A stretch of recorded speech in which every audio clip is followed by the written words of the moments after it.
राजा कृष्णदेव राय होली का उत्सव बड़ी धूमधाम से मनाते थे। होली के दिन मनोविनोद के अनेक कार्यक्रम विजयनगर में होते थे।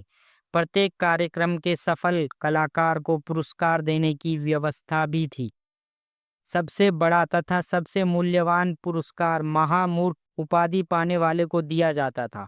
तेनालीरामा को हर साल सर्वश्रेष्ठ हास्य कलाकार का पुरस्कार तो मिलता ही था, अपनी चतुराई और बुद्धिमानी के बल पर प्रतिवर्ष महामूर्ख भी वही चुना जाता था। इस तरह तेनालीरामा हर वर्ष दो दो पुरस्कार अकेले हड़प लेता था। इसी कारण अन्य दरबारियों को प्रतिवर्ष ईर्ष्या की आग से झुलसना पड़ता था।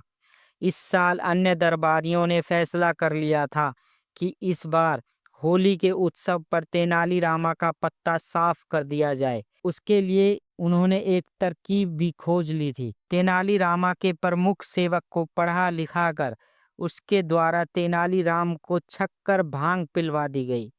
होली के दिन इसी कारण तेनालीरामा भंग के नशे की तरंग से घर पर ही पड़ा रहा। दोपहर बाद तेनालीरामा की नींद खुली तो वह घबरा कर उठ गया और इसी घबराहट में भागता भागता दरबार में पहुंच गया। जब वह दरबार में पहुंचा तब उस उत्सव में आधे से ज्यादा कार्यक्रम संपन्न हो चुके थे। राजा कृष्णदेव राय उसे देखते ही डपट कर बोले, अरे मूर्ख तेनालीरामा, आज के दिन भी भंग छान कर सो गया। राजा ने तेनालीरामा को मूर्ख कहा तो सारे दरबारी प्रसन्न हो उठे।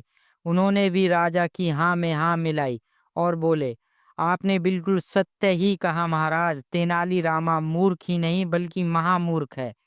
जब तेनालीरामा ने सब लोगों के मुंह से ये सुना, मुस्कुराता हुआ महाराज से बोला, धन्यवाद महाराज, आपने अपने श्रीमुख से मुझे महामूर्ख घोषित करके आज के दिन का सबसे बड़ा पुरस्कार तो मेरे लिए सुनिश्चित कर ही दिया है। तेनालीरामा के मुंह से यह सुनते ही दरबारियों को अपनी भूल का पता चल गया, किंतु वह अब भी क्या कर सकते थे, क्योंकि वे स्वयं ही अपने मुख से तेनालीरामा को महामूर्ख बता चुके थे।